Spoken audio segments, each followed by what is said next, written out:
आज मैं बात करूंगी फिल्मी दुनिया से रिलेटेड टॉपिक पर। यानी कि जो हम बॉलीवुड की कितनी सारी बातें सुनते आ रहे हैं कि जो वहां जाता है एक्टर बनने के लिए या मॉडल बनने के लिए, फिल्म स्टार बनने के लिए, तो उनके साथ धोखे होते हैं। तो मुझे काफी हद तक लगता है कि हाँ, ये ठीक है। लेकिन जैसे कि हम बोलते हैं ना कि कितने साल हो गए, तुम अभी तक क्यों नहीं बने, तुम कुछ क्यों नहीं कर पा रहे हो।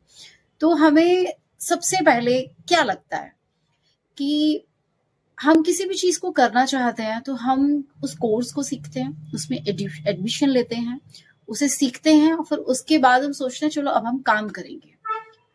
लेकिन एंड में जाके पता चलता है ये सिर्फ इतना ही काफी नहीं है। हमारी आधी से ज्यादा जो जिंदगी है ना, वो धोखे खाने में लग जाती है। अगर सिर्फ सिंपल रास्ता इतना है, आपने कोर्स किया और आप उस जगह पर पहुंच गए जहां पर ऑडिशंस होते हैं, आप ऑडिशंस पे ऑडिशन दे रहे हो, पास या फेल वो एक अलग चीज है। बट उस रास्ते के बीच में जानते हैं आप कैसे लोग मिलते हैं? फेक, सिर्फ धोखेबाज लोग। कितने सारे बेचारे इनोसेंट जो लोग होते हैं, उनको सिर्फ यही पता होता है कि वो मुंबई चले जाएं, ऑडिशन दें, सिलेक्शन हो जाए और वो काम करना शुरू कर देंगे। लेकिन नहीं, ये इतना आसान नहीं है। इसके बीच में इतने सारे धोखे वाले लोग बैठे होते हैं। इसलिए आपसे कर रही हूँ, इस टॉपिक पर मैं इसलिए कर रही हूँ क्योंकि मेरे साथ ऐसा ही कुछ हुआ है। तो मुझे लगा कि मुझे आपसे शेयर करना चाहिए। मैं इंस्टाग्राम पे रील्स देख रही थी तो उसपे ऐसी कुछ पेजेस आए कि मॉडलिंग, एक्टर, कि उन्हें इमिडिएटली तुरंत उनको जरूरत है। तो ठीक है, मैंने अपना उसमें इंटरेस्ट शो कर दिया। जो जो उन्होंने फिल करने के लिए बोला, आपसे name, contact number, age and all, ये सारी चीजें मैंने फिल करके भेज दिया। मेरे पास कल कॉल आता है, आपका सिलेक्शन हो गया है। तो कि जब आप सुनते हो कि आपका सिलेक्शन हो गया है तो सुनने में कितना अच्छा लगता है। मैंने कहा अच्छा। बट उसके साथ में फिर एक डाउट भी चल रहा था। मैं कोई, मेरा जाना पहचाना चेहरा नहीं, मैं कोई सेलिब्रिटी नहीं, मैंने ऐसा कुछ काम किया नहीं, तो मेरा सिलेक्शन कैसे हो गया? तो मैंने कहा अच्छा। फिर मैं थोड़ा शांत थी, मैंने कहा काम हो के मैं इनकी बातें सुनती हूँ कि आखिर ये है क्या।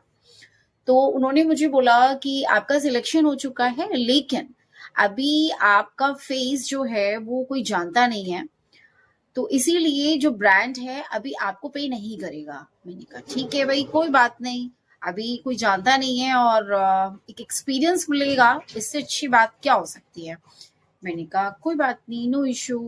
तो फिर उन्होंने बोला कि देखो, जो ये ब्रांड होता है ना, तो वो सिर्फ हम ही लोग शूट कराते हैं। वो हमें शूट करने का परमिशन देता है कि हाँ, वो अपने ब्रांड पर आपको ये फ्लिपकार्ट के क्लोथ्स का है, उसका आपका शूट होगा। बट वो जो मेकअप, ये सारी चीजें जो होती हैं वो नहीं देते। तो वो सब कुछ हम अरेंज कराते हैं, तो उसका आपको 2000 पे करना होगा। मैंने कहा ठीक है, आपने बोला कि जो ब्रांड है वो पे नहीं करता, लेकिन आप बोल रहे हैं कि उल्टा पैसा देना पड़ेगा, मुझे समझ नहीं आ रहा है। मैंने कहा ठीक है, मैं घर पे बात करके बताती हूँ। तो ऐसा लगा जैसे वो ना मुझे पुश करने की कोशिश कर रहे हैं फिर, कि नहीं देखिए, मेरे पास टाइम नहीं होता है, 100 प्रोफाइल्स और है मेरे पास, मुझे बात करनी पड़ती है, ईमेल सेंड करना पड़ता है, डेट फिक्स करनी पड़ती है, कि जो स्लॉट्स हैं उन्हें बुक करना पड़ता है। तो बस मैंने उन्हें बहुत ही आराम से बोला, मैंने कहा तो इतना प्रोफाइल है आपके पास, फिर तो बहुत बिजी होंगे आप। कि हाँ, मैं वो लड़खड़ाती आवाज में बोली कि हाँ, मैं अभी भी बिजी हूँ। तो मैंने कहा ठीक है, आप मुझे कुछ वक्त दें, मैं आपको बात करके बताऊंगी। कि कितना वक्त चाहिए आपको? मैंने कहा आज शाम तक का तो वक्त दें। तो कि नहीं देखिए, हमें फटाफट से बताना होता है, कंपनी वेट कर रही है।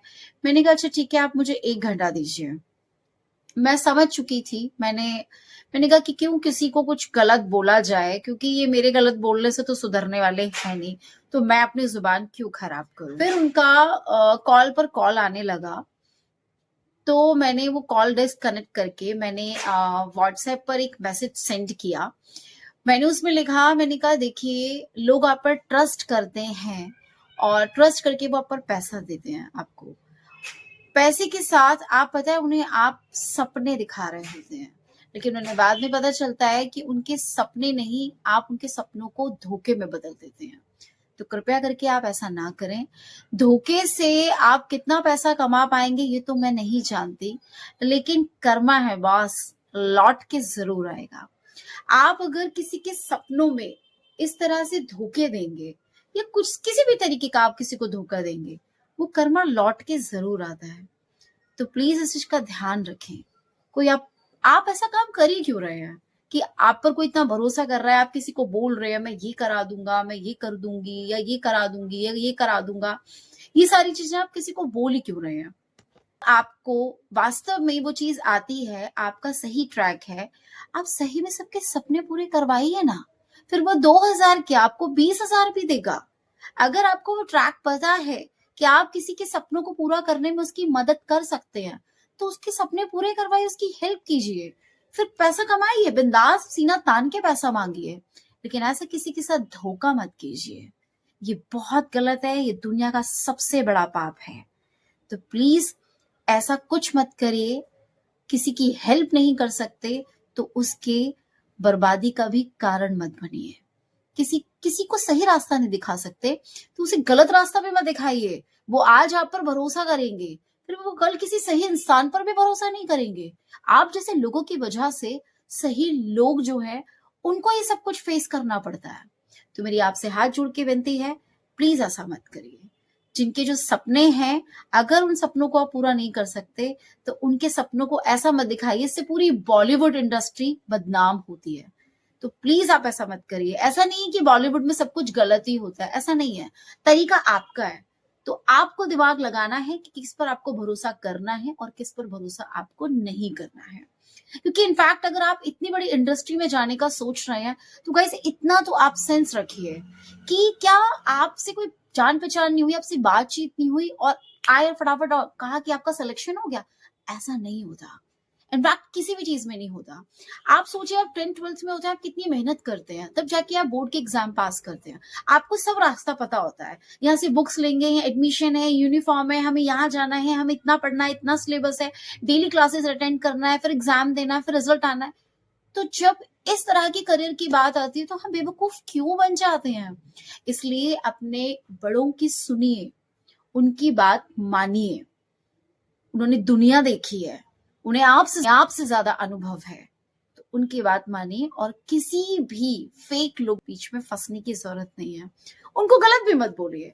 उनको जैसे कि मैंने उनके कोई गलत शब्द इस्तेमाल नहीं किया, मैंने उन्हें बड़े ही शालीनता से, बड़े ही सहज पूर्वकता से मैंने उनको समझाया और एक मैसेज ड्रॉप किया और ब्लॉक कर दिया। मुझे उनका रिप्लाई भी नहीं सुनना है, मुझे सिर्फ उन तक अपनी बात पहुंचानी थी, जैसे मुझे आप तक अपनी बात पहुंचानी है। खुश रहिए, मस्त रहिए और दिवाली की शॉपिंग करिए और दिवाली अच्छे से सेलिब्रेट करिए।